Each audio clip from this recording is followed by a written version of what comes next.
হ্যাঁ সব ঠিকঠাক আছে। বাবা মানিক,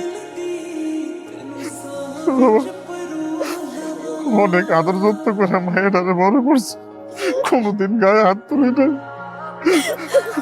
আজকে তোমার হাতে তুলে দিলাম বাবা। ও যদি ছোটখাটো ভুল করে নরম দৃষ্টিতে দেখো বাবা, আর যদি ওর কোনো আচরণে কষ্ট পাবে আমারে বললো, আমি কি আর বিচার করে দেবো না? তাহলে যে কি কর না, ভাবি যদি কোনো ভুল করে আমরা কি শুধু বকা দিমু? আমরা তারে টপ টু বটম শেষুম, একদম পাটা পুতার মাঝখানে ফালাই শেষুম। আমার বোনের গায়ে যদি একটা ফুলের টোকা পড়ছে, আমি কিন্তু পাটা পুতা আপনার মাথায় ভাঙবো। আপনি কোনো চিন্তা করেন না, ও আঙ্গবাড়িতে রাজরানীর মতোই থাকে।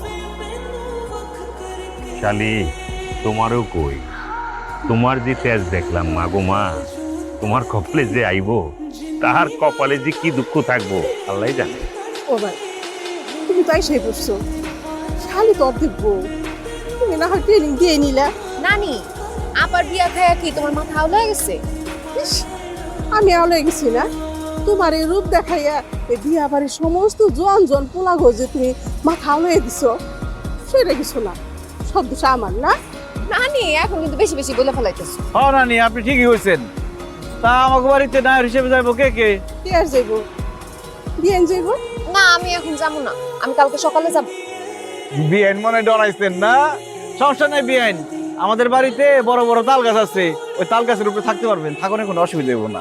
আপনি কিন্তু আবার আমার পেটনি কইতেছেন, আমি তাল গাছে থাকুন না, আমি এখন গিয়া আপনার ঘাড়ের উপরে গিয়া থাকবো। আমি যাবো, চলো। এই কে আছে দেখ দেখ, বাবা মানিক,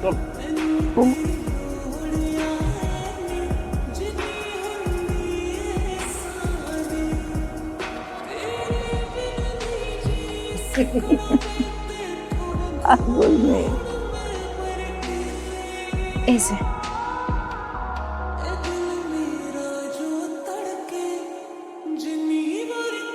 হ্যাঁ,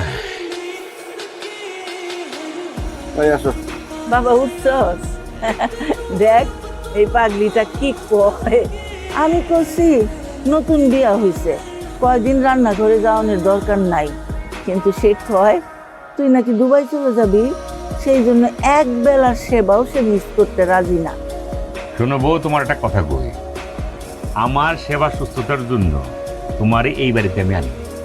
এই পৃথিবীতে আমার জানের দান আমার মা আর আমার ভাই ছাড়া আর কেউ বলুক নাই। এদের মন জয় করো তালি হবে।